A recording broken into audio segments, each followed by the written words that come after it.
In the year of 1882, Chinese Exclusion Act was passed in Congress. Thousands of Chinese Americans suffered separations from their families, unfair treatments, and exclusions in the job force. In 2012, Congress has sincerely expressed their regrets. However, expressing a regret is not as same as an apology. And up to today, Chinese Americans still haven't received any official apology from the Congress. On the contrary, several television personnel have publicly spoke and gave racial comments about Chinese people in the past few months. Some community advocates, such as Betty Tom Chu, John Wong, and etc., have formed various organizations to seek justice. Which is mentioned in the column here for 1882. So with that, I know that in speaking to many members of our community, and even those that are outside of our community, they are very appreciative of your bringing this awareness out in line of the current events that are occurring with reference to Bob Beckel's comments, Jimmy Kimmel's show that had some racist comments in it, and in particular, an issue that is so important to our community, SCA 5. But what you have done is not just raise awareness as to those issues. You have awakened a silent, model minority so that we now need to stand up and fight for our rights, not at the expense of others, but at least to be treated equally with others, whether they are old or young, rich or poor, employer or employee, property owner or renter.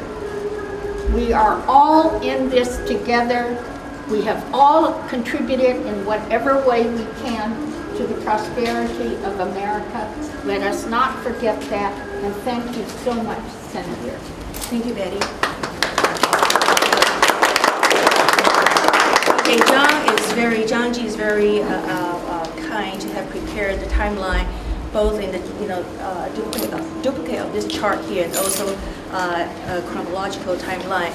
Now, how many of you know that between 1978 or 87, I'm sorry, to 1850, there was a surge of population in Guangdong province by about 80%.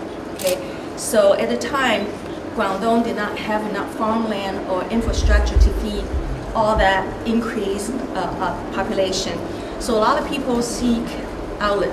So a lot of them came to the United States, California, when we discovered gold in 1848.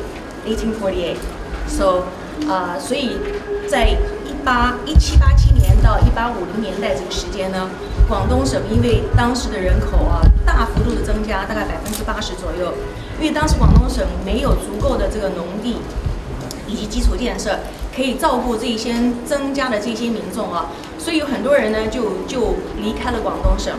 然后在1848年的时候呢，在加州发现了这个淘金热淘金，所以很多人就来到了这个加州。这是为什么？突然之间在我们这个加州有很多这个华人这个人口成长的这个情形Now, before I introduce Senator Huff, actually he needs no introduction.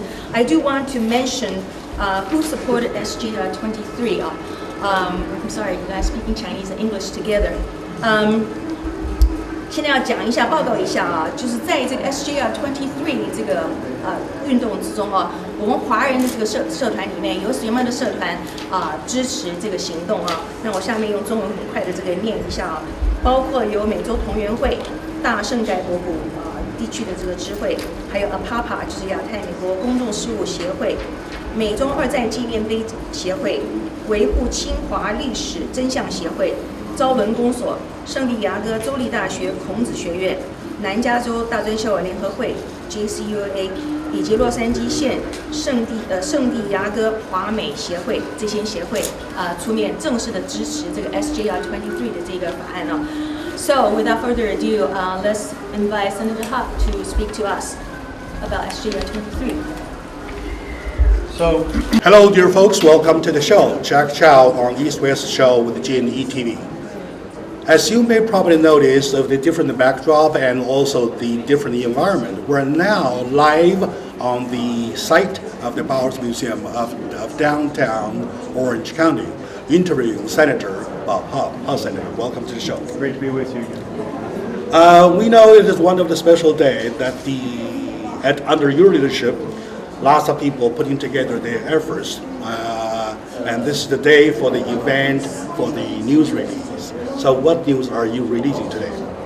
Well, I'm actually drawing attention to SJR-23, which is an attempt to get through the state legislature a formal apology for the Chinese Exclusion Act of 1882, calling upon Congress to issue a formal apology there.